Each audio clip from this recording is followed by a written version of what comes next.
പ്രിയപ്പെട്ടവരെ, ഇവിടെ 2-3 ദിവസമായി നമ്മൾ കഴിഞ്ഞ 23-ാം തീയതി നമ്മൾ ഏഞ്ചൽസ് വില്ലേജിൽ ഒത്തുചേരുകയാണ്. കേരളത്തിൻ്റെ വിവിധ ഭാഗങ്ങളിലുള്ള വിവിധ സ്കൂളുകളിലുള്ള കുട്ടികൾ, രക്ഷകർത്താക്കൾ, നമ്മുടെ പൊതുസമൂഹം.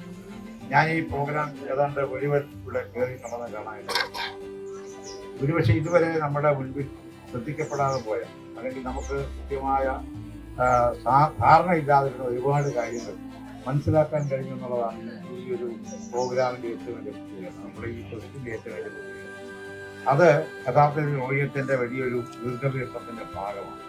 കാരണം ഭിന്നശേഷി എന്നൊക്കെ നമ്മൾ പറയുമ്പോൾ ഭിന്നശേഷിയുടെ പിന്നിൽ എങ്ങനെയാണ് രൂപപ്പെട്ടത്, എന്താണ് അതിൻ്റെ ശാസ്ത്രീയമായ കാരണങ്ങൾ, അങ്ങനെ രൂപപ്പെടുമ്പോൾ എങ്ങനെയാണ് റീഹാബിലിറ്റേറ്റ് ചെയ്യാൻ കഴിയുന്നത്, എങ്ങനെയാണ് സമൂഹത്തിന് അവർക്ക് കൂടെ നിർത്താൻ കഴിയുന്നത് എന്നുള്ള വളരെ കൃത്യമായ സന്ദേശം യഥാർത്ഥത്തിൽ ഈ പ്രോഗ്രാമിൻ്റെ ഭാഗമായി പൊതുസമൂഹത്തെ അറിയിക്കുക. പക്ഷേ ഈ മേഖലയിൽ പ്രവർത്തിക്കുന്നവർക്ക് ഇതുമായി ബന്ധപ്പെട്ട് ധാരണയുണ്ടെങ്കിൽ പൊതുസമൂഹത്തെ ബോധ്യപ്പെടുത്താൻ യഥാർത്ഥത്തിൽ കഴിയും എന്നുള്ളതാണ് ഇതിൻ്റെ ഏറ്റവും വലിയ വിജയം എന്നുള്ള കാര്യത്തിൽ.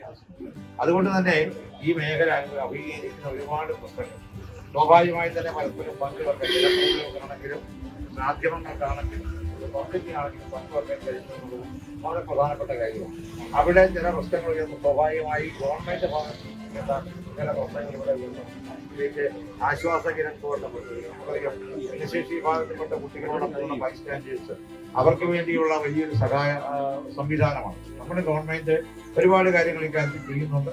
ഗവൺമെന്റുകളും കാലാകാലങ്ങളിൽ ഗവൺമെന്റുകൾ ആവശ്യമായിട്ടുള്ള പരിഗണനകൾ തീർച്ചയായിട്ടും നൽകുന്നു. ഈ പരിഗണന പൂർണ്ണമല്ല എന്നുള്ള കാര്യത്തിൽ എനിക്ക് അഭിപ്രായം വ്യത്യാസമില്ല. കാരണം ഇനിയും ഒരുപാട് കാര്യങ്ങൾ ഇവർക്ക് വേണ്ടി ചെയ്യാം. പ്രത്യേകിച്ച് നമുക്ക് ഈ മേഖലയിൽ ഇപ്പോൾ സ്പെഷ്യൽ സ്കൂളുകളാണെങ്കിൽ അല്ലെങ്കിൽ ഈ മേഖലയിൽ ആകെ ഉള്ളത് ഗവൺമെന്റ് തലത്തിൽ ബാക്കി എല്ലാ സ്കൂളുകളും ഇതുപോലുള്ള സഭയുടെയോ അല്ലെങ്കിൽ ഇതുപോലുള്ള നമുക്ക് ഇതുപോലെ നടത്തിയെടുക്കാൻ ഒരു പക്ഷേ പ്രത്യേക സംവിധാനത്തിലൊക്കെ അവരോട് പരമാവധി സപ്പോർട്ട് കൊടുക്കുക എന്നുള്ളത് മാത്രമാണ് ഗവൺമെന്റ്. അതുകൊണ്ട് ആ കാര്യം ഒരു ജനപ്രതിനിധി എന്ന നിലയിൽ ഞാൻ കഴിഞ്ഞ 17 വർഷക്കാലമായി നിയമസഭയിലെ ഭിന്നശേഷി വിഭാഗത്തിൽപ്പെട്ടവർക്ക് വേണ്ടിയുള്ള സമിതിയിലെ അംഗമാണ്. അതുകൊണ്ട് തന്നെ ഈ മേഖലയുമായി ബന്ധപ്പെട്ട കുറേ പ്രശ്നങ്ങൾ മനസ്സിലാക്കാൻ കഴിഞ്ഞിട്ടുണ്ട്.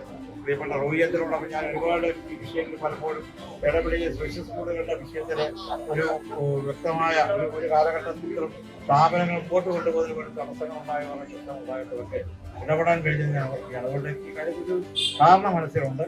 പക്ഷേ ചില പ്രശ്നങ്ങൾ ഇനിയും പരിഹരിക്കപ്പെടേണ്ടതും കൂടുതൽ സഹായം നൽകേണ്ടതുമായ പല മേഖലകളും ഉണ്ടെന്നുള്ള കാര്യം സംശയമില്ല.